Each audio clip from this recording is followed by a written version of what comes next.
আসসালামু আলাইকুম। আমি আপনাদের আজকে দেখাবো কিভাবে ভার্চুয়াল বক্স ইনস্টল করতে হয়। তো সেই জন্য আমাদের প্রথমেই এই ভার্চুয়াল বক্সটি ডাউনলোড করতে হবে। সেই জন্য আমরা ব্রাউজারে যাব। ব্রাউজারে যাওয়ার পর গুগলে যাব। গুগলে যাওয়ার পর লিখব ভার্চুয়াল বক্স, তারপর এন্টার। তারপর দেখুন ভার্চুয়াল বক্সের একটি ওয়েবসাইট চলে আসবে, virtualbox.org। এখানে ক্লিক করব। তারপর দেখুন এটার লেটেস্ট ভার্সনটি এখানে চলে আসবে। তো আপনি জাস্ট ডাউনলোড ভার্চুয়াল বক্স 5.0 বা আপনার যেখানে যেটি ভার্সনটি আসবে সেখানে ক্লিক করবেন।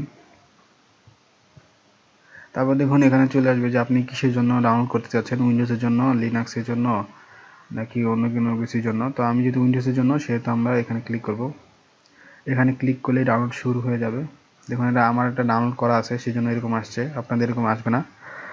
তো আপনারা ডাউনলোড করে নেবেন, আমার ডাউনলোড করাই আছে। তো ডাউনলোড করার পর ডাউনলোড ফোল্ডারে যাবেন, তারপর প্রোগ্রামস, তারপর দেখুন এই যে দেখুন আমার ডাউনলোড করা আছে। তো আমি এখানে ডাবল ক্লিক করব আমরা। এরপর দেখুন এটি ইনস্টল হতে শুরু করবে।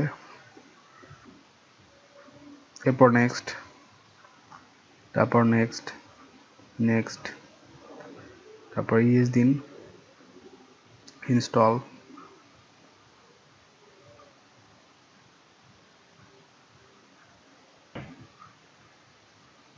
আবার ইনস্টলে ক্লিক করুন। এখানে always trust from Oracle corporation, এখানে জাস্ট টিক দিয়ে দিন, তারপর ইনস্টল দিন। দেখুন আমাদের ভার্চুয়াল বক্স সেটআপ হয়ে গেছে। তারপরে ফিনিশ দিন।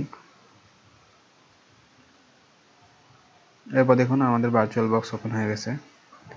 তো এই ছিল আজকের টিউটোরিয়াল। যদি টিউটোরিয়ালটি ভালো লেগে থাকে তাহলে অবশ্যই লাইক দিন আর সাবস্ক্রাইব করতে ভুলবেন না। কোনো পরামর্শ থাকলে জানাতে পারেন। আর আপনাদের যদি কোনো সমস্যা হয় তাহলে অবশ্যই জানাবেন। সবাইকে ধন্যবাদ।